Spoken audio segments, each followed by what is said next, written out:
Hi, Alison here. I've got a question for you.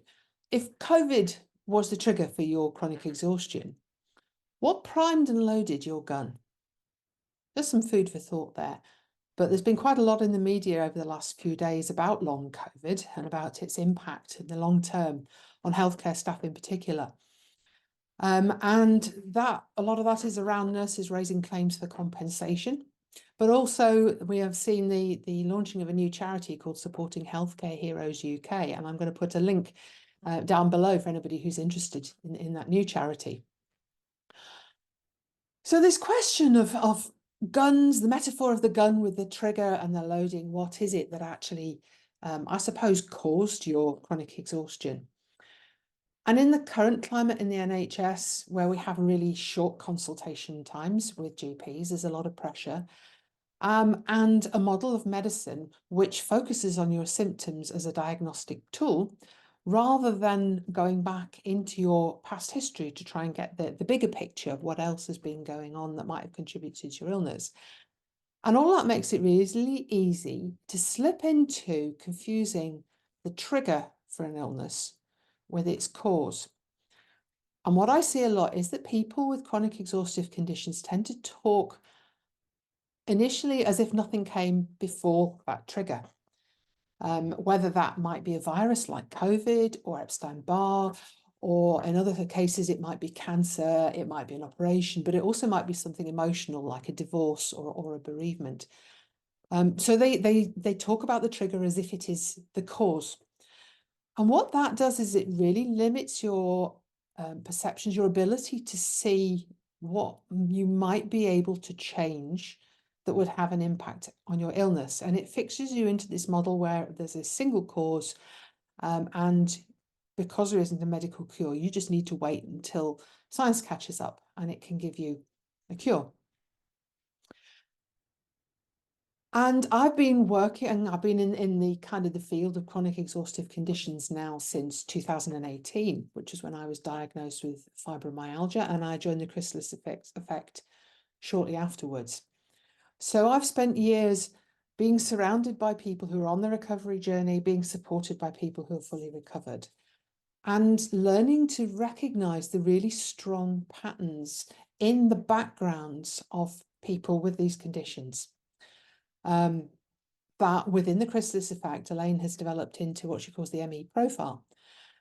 And the elements that are relevant to that here is that we see again and again and again in hundreds of clients, people who've had a lifetime of really driving themselves hard in whichever field they're in. It might be as carers, it might be at work, it might be exercise, and pushing themselves through symptoms, often in order to prioritize other people's needs or to chase perfection. That might be in what they're producing or in perfection in themselves and their own performance. And when you look at it as somebody who has something like chronic fatigue or fibromyalgia, ME, it can be quite easy to see how years of strain and working too hard actually put an enormous strain on the body and create a situation where the trigger just tips you over the edge. So you might see it as the final straw on the camel's back. And that creates a whole cascade of symptoms, which it can be quite difficult to actually see the connection with them, but they all stem back to this final straw that tips you over. And in those contexts, we're not usually surprised that somebody who is exhausted suddenly crashes. And in fact, it's quite common when we see it coming to warn friends and family to say, oh, for goodness sakes, you've got to slow down. Something awful is going to happen. However, the arrival of COVID produced a slightly different pattern, which really bamboozled a lot of people at the time, because the pattern shifted slightly. Because classically with chronic exhaustive conditions, it tends to happen to people a bit later in life, sort of 40s, 50s, the people who are the sort of the sandwich generation who find themselves trying to juggle work, elderly parents and children, and who we are used to thinking of as pushing too hard and not looking after themselves. But suddenly with the advent of COVID, what we began to see was the people who developed long-term, what we could then start to call long COVID, of not recovering, not getting better, were much younger. And that's led to an ongoing quest to try and find out why. Why is it that some people have long COVID when you really wouldn't expect them to do, because they are apparently young and fit and healthy, whereas older people seem to have actually either avoided the COVID altogether or sailed through it comparatively unscathed. And it was interesting that during the pandemic, I was actually going through my own recovery journey. I didn't get COVID till after pandemic and after I'd recovered, thank goodness. But for those of us who were used to that ME profile, who were beginning to understand what it was that had actually primed our own gun and loaded it before our trigger events, we weren't remotely surprised. And actually, long COVID fitted the pattern beautifully, apart from this age profile. And I want to look at a few articles that I've come across online, really, that I think, for me, illustrated the ways of thinking that made it so difficult to comprehend, and I think still do get in the way. So going back to an article in The Guardian in October 2022, it was written by Ian Sample, and it's called "I'm Going to Get There, The Slow Path to Recovery from Long COVID." And I'll put links to these below the video for you so you can look for yourself. But there were a series of case studies of people with long COVID, and they had something in common. So this person, Megan Willis, is a dance teacher. And the quote that she gave was, "As a dancer, you really understand your body. I was insanely fit, but they kept saying average is really good. I was really frustrated." So she was insanely fit. So there is some recognition there of an extremity. So she's spending, as a dance teacher, a large proportion of every day in physical, probably quite strenuous physical activity. But in her mind, there is a contradiction here, I think. There is a contrast between how she was before and after, but there is a sense here of, well, I was young and fit and healthy. Why me? I think it's illustrated as well in the same article by Yvonne Shield, who's a health charity worker. And she says she had a busy social life. She went to the gym 3 or 4 times a week for spin classes, body combat, and personal training. But COVID hit her hard, and that the but highlights this even more strongly. I was really fit and healthy doing all of these things, but I got COVID. There's something in there. This shouldn't have happened to me. I was healthy. But as somebody who was never particularly keen on PE at school, I like to be active. I like hill walking, gardening, but I've never been sporty. To me, 3 or 4 times a week for that range of activities is actually quite a high level compared to the average. Another article, more recently, this one actually comes from this recent court case seeking compensation. And it's a BBC Online article written by Catherine Burns on the 7th of March, 2024. And it's called "Long COVID, Health Staff Go to Court for Compensation." And there are 2 people in here where we see the same thing. So a nurse who's named as Ms. Taylor says that she used to do 12 gym classes a week. So that is more than 1 a day, probably 2 a day on most days. And thinking that she's also a nurse, so the likelihood is that she's actually doing quite strenuous physical activity during her work shift as well.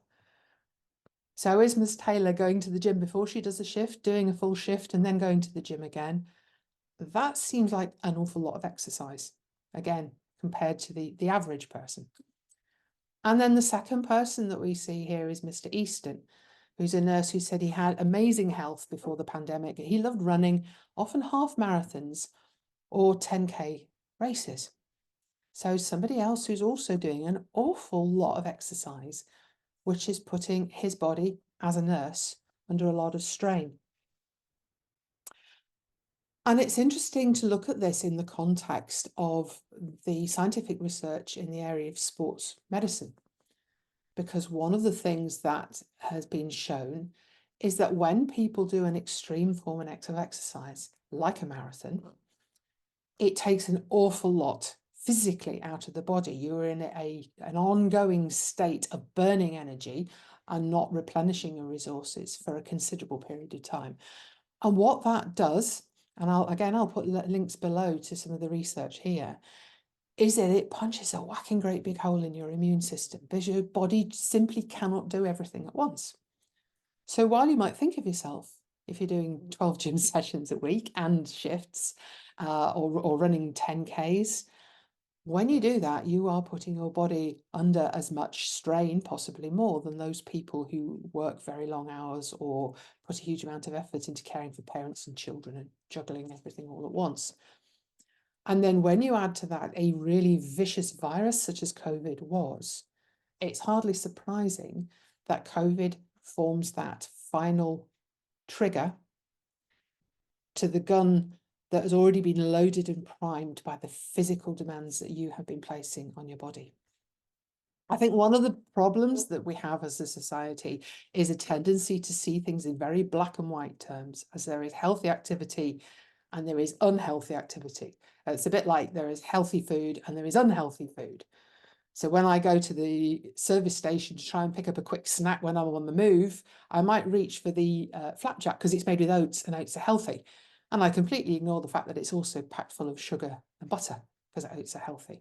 And in the same way, exercise, and particularly sport, is labelled as healthy. And the thinking, the kind of the assumptions underneath that are, if it's healthy, the more you do of it, the better. And so we applaud and we cheer on and we lionize people who do enormous feats of endurance. You think of the Marathon des Sables or a lot of these other long endurance events. And we see it particularly with women as well. Other women really cheering on and saying, well done, fantastic, for these huge feats of endurance. Where sometimes I'm thinking, why do you need to push it this hard? What is it underneath that is really driving you to do this? Because it isn't healthy and it's not doing any favors to your body. And actually what you were doing is priming that gun. So when the trigger comes along, you will be floored. So just a few questions here, because I think that this is just really to get you thinking about your own situation, whether you have long COVID or another form of chronic exhaustion, as to what were you expecting of your body and your mind, actually, because your mind also burns energy and lots of it. What were you expecting of your body before your trigger event? What had happened to you and what were you doing? So that's the first thing. Did you respond to your increasing levels of tiredness by increasing your exercise? Because an awful lot of people do that. They interpret the tiredness as a lack of fitness, so they go to the gym to build their fitness back. And actually what they're doing is just compounding the problem, because the tiredness is their body saying, rest. I need to replenish my stores of energy. I need to repair the damage that's been done, the invisible damage that's done when you're doing exercise. And they're not allowing that. And I would ask you, what are you expecting of your body now? And I know from experience how tough it is when you are used to being strong and capable and apparently healthy and doing all the things you need to do, being independent, to suddenly find yourself completely incapacitated. It is terrifying. But that whole experience is magnified so much more if the expectations that you have on your body were frankly unrealistic to begin with, and you're expecting to be able to get back to what you were doing before. So just a little bit of food for thought there, to get you thinking, and hopefully being able to explore some of the things that you might begin to change, whether that's your mindset, your expectations of what is normal, what is healthy, but also about what you actually do with your life and how you build rest and self-care into it. If you found this video helpful, please do click on like below and subscribe to my channel. You might also like to hop across using the links to my Facebook or LinkedIn pages where you'll find much more content.